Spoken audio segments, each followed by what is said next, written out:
La question du pouvoir est reposée. L'AFD respire. Il est presque amusant d'observer comment les apologistes de gauche sombrent dans le désespoir tout en tentant de... La question du pouvoir est reposée. L'AFD respire. Il est presque amusant d'observer comment les apologistes de gauche sombrent dans le désespoir tout en tentant de tordre la réalité.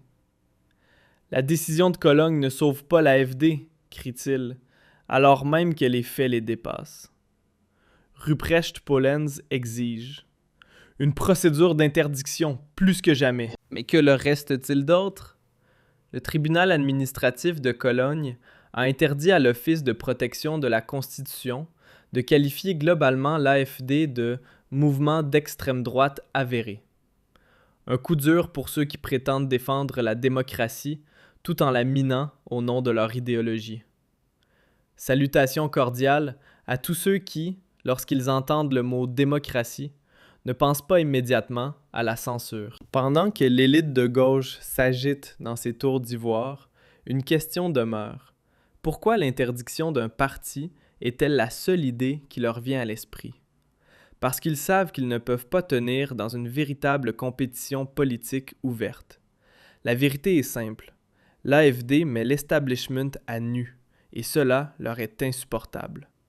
La décision de Cologne agit comme un signal d'alarme qui révèle la fragilité de leurs arguments. Les partis traditionnels, baignés dans leur arrogance autosatisfaite, n'ont même pas réussi à rassembler une majorité en faveur d'une procédure d'interdiction. Le tribunal a clairement indiqué qu'aucune tendance fondamentalement anticonstitutionnelle n'avait été établie. Un verdict dévastateur pour ceux qui n'acceptent la démocratie que lorsqu'elle leur est favorable. Et oui, Volksverpetzer et compagnie continueront à affirmer que tout cela ne signifie rien. Mais la réalité, elle, reste implacable. Les juges se sont forgés une conviction quant à la prétendue hostilité constitutionnelle de l'AFD. Pas d'extrémisme établi, pas de base solide pour une interdiction. L'indignation de la gauche ressemble dès lors à une tentative désespérée d'ignorer les faits. Pendant ce temps, ils remettent leurs œillères idéologiques et avancent aveuglément vers un avenir dystopique où les opinions divergentes ne seraient plus tolérées. Les juges de Cologne ont examiné de près le concept de remigration et n'y ont pas constaté d'intention anticonstitutionnelle. Un nouveau clou dans le cercueil de ceux qui veulent réduire l'AFD au silence. Quant aux preuves avancées par l'Office de protection de la Constitution, elles n'ont tout simplement pas réussi à convaincre. La réalité est que l'AFD, avec sa politique de décentralisation et son insistance sur l'individualisme, propose une véritable alternative à la concentration centralisée du pouvoir que défendent les partis traditionnels. Tandis que la gauche continue de raconter ses histoires sur une prétendue dictature imminente, elle détourne le regard des véritables dangers. L'ingérence croissante de l'État et la logique du collectivisme. L'intérêt commun avant l'intérêt personnel. Ce slogan, issu des chapitres les plus sombres de l'histoire, est aujourd'hui présenté par eux comme une solution. Pourtant, nous savons où mène ce chemin, vers de nouvelles formes d'oppression. La véritable réponse se trouve dans la liberté de l'individu, un principe que l'AFD place au cœur même de son programme. L'élite de gauche, qui aime se présenter comme moralement supérieure, révèle ainsi son véritable visage. Un agenda intolérant et autoritaire qui ne tolère aucune opinion divergente. Il crie démocratie, mais pense censure. Il parle de diversité, mais vise l'uniformité. Et pendant qu'ils poursuivent leur croisade idéologique, l'AFD reste présente dans le débat politique, renforcée par la conviction de ceux qui refusent désormais d'être infantilisés. Ce n'est pas un hasard, c'est un calcul politique. Les partis traditionnels n'ont pas su lire les signes de l'époque. Ils s'accrochent à leur pouvoir pendant que le monde, lui, change. Les citoyens en ont assez des promesses creuses et des dogmes idéologiques. Ils réclament une politique qui les serve réellement et non une politique qui les sermonne. Et c'est précisément ce que l'AFD affirme proposer. Un retour aux valeurs de liberté et d'autodétermination. La décision rendue à Cologne représente ainsi une victoire symbolique pour la démocratie. Elle rappelle que la vérité ne peut pas être étouffée, peu importe les efforts des partis traditionnels pour y parvenir. L'AFD demeure donc un élément durable du paysage politique.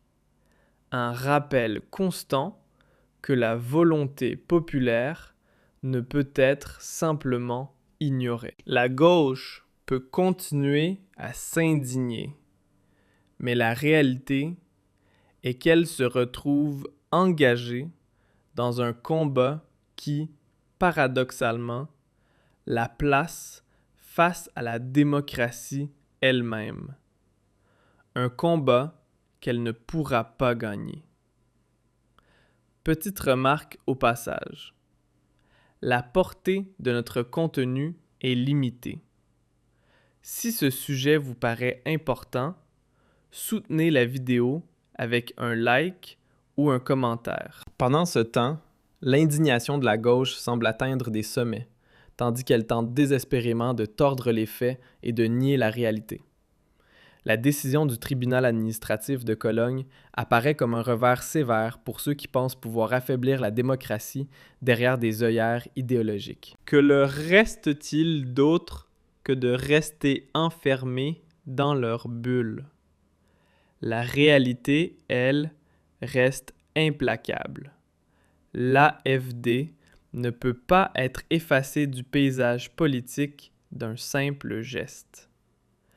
Dans ce théâtre politique parfois absurde, l'ironie est frappante. Ceux qui invoquent la tolérance sont aussi ceux qui piétinent la liberté d'expression. Ils prêchent la diversité tout en cherchant à faire taire les voix dissidentes. Pourtant, la décision du tribunal a montré que cette stratégie ne fonctionne pas. Malgré toutes les tentatives pour la réduire au silence, l'AFD demeure présente. Les partis traditionnels, enfermés dans leur arrogance satisfaite, n'ont pas su reconnaître les signes de leur époque. Leur tentative désespérée d'imposer une interdiction de parti ressemble davantage à l'aveu d'une faiblesse politique. Faute d'arguments convaincants, ils se tournent vers la censure. Mais de plus en plus de citoyens voient clair dans ce jeu et rejettent les promesses vides et les dogmes idéologiques. Les citoyens réclament une politique qui les serve réellement, et non une politique qui les traite avec condescendance. Dans ce contexte, l'AFD se présente comme une voix de raison au milieu d'un tumulte idéologique. Ces appels à la décentralisation et à l'individualisme apparaissent comme un contraste frappant face à la concentration centralisée du pouvoir que défendent les partis traditionnels. De plus en plus de personnes comprennent que la véritable solution réside dans la liberté de l'individu, et non dans l'expansion constante de l'État, ni dans les logiques collectivistes. L'élite de gauche, qui aime se présenter comme moralement supérieure, laisse pourtant entrevoir son véritable visage. Un programme autoritaire et intolérant qui tolère difficilement la dissidence. Ils invoquent la démocratie, mais parlent de censure. Ils célèbrent la diversité, mais recherchent l'uniformité. Et tandis qu'ils poursuivent leur croisade idéologique, l'AFD continue d'exister dans le débat politique, soutenu par ceux qui refusent désormais d'être constamment dirigés ou corrigés. Ce n'est pas un hasard si la décision du tribunal intervient précisément à ce moment-là. Elle reflète un climat où de nombreux citoyens expriment leur lassitude face à ce qu'ils perçoivent comme une tutelle idéologique des partis établis. Ils souhaitent une politique qui les écoute réellement, qui prenne au sérieux leurs inquiétudes et qui propose des réponses concrètes à leurs problèmes. C'est précisément cette promesse que l'AfD affirme incarner. Une politique fondée sur la raison et sur la liberté. Les partis traditionnels peuvent continuer à protester, mais la réalité demeure que leurs tentatives d'interdire l'AfD sont souvent interprétées comme le signe d'une faiblesse politique. Lorsque les arguments semblent manquer, la tentation de recourir à des mesures d'exclusion apparaît. Pourtant, une partie croissante de la population observe ces dynamiques avec scepticisme. Beaucoup demandent avant tout une politique qui les serve et qui respecte leur capacité de jugement, plutôt qu'une politique qui prétende leur dicter ce qu'ils doivent penser. La décision du tribunal apparaît comme une victoire symbolique pour la démocratie. Elle rappelle que la réalité ne peut pas être étouffée indéfiniment, quels que soient les efforts des partis traditionnels pour contrôler le débat. L'AfD reste ainsi présente dans le paysage politique comme un rappel constant que la volonté d'une partie de l'électorat ne peut être simplement ignorée. La gauche peut continuer à protester, mais beaucoup y voient le signe d'un conflit plus profond au cœur même du système politique. La tentative d'interdire l'AfD dépasse le simple calcul stratégique.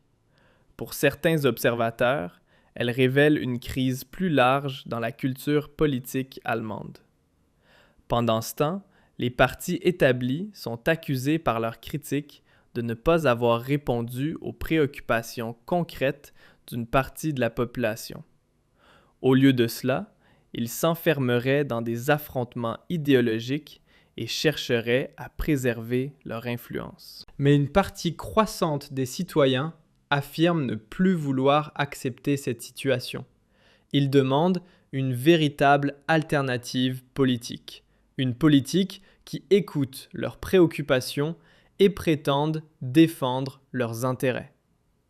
C'est précisément sur ce terrain que l'AfD affirme avoir trouvé un écho.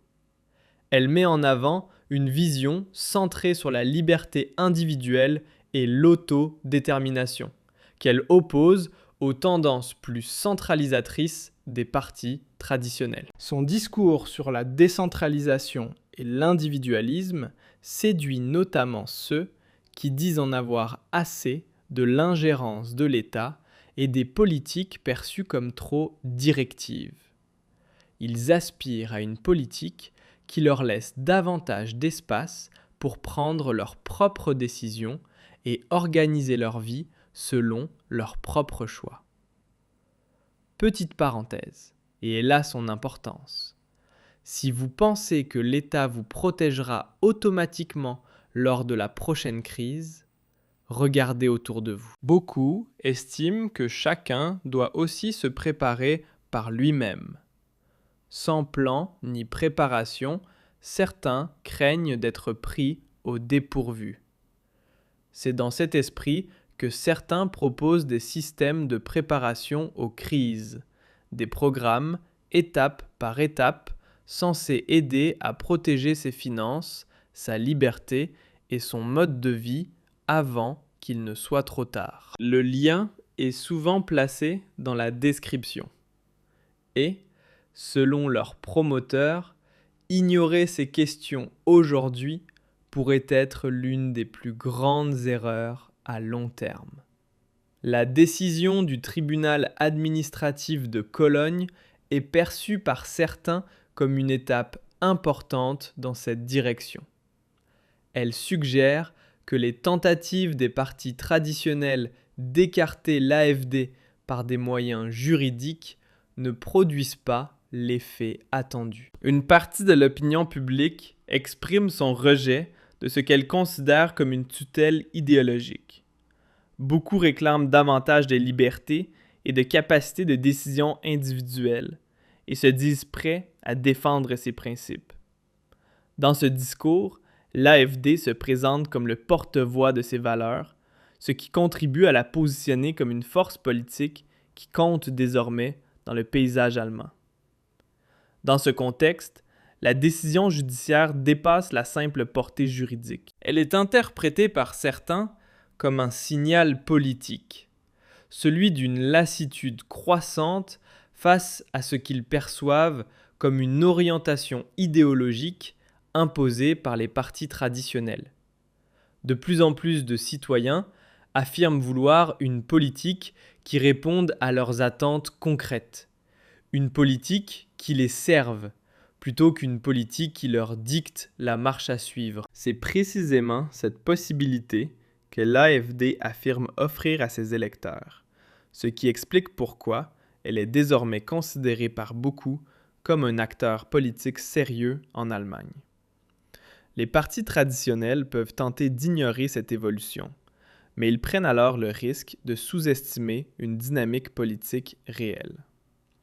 Une partie de la population dit en avoir assez des leçons, des promesses répétées et des affrontements idéologiques. Elle demande avant tout une politique qui se mette à son service et qui respecte son jugement.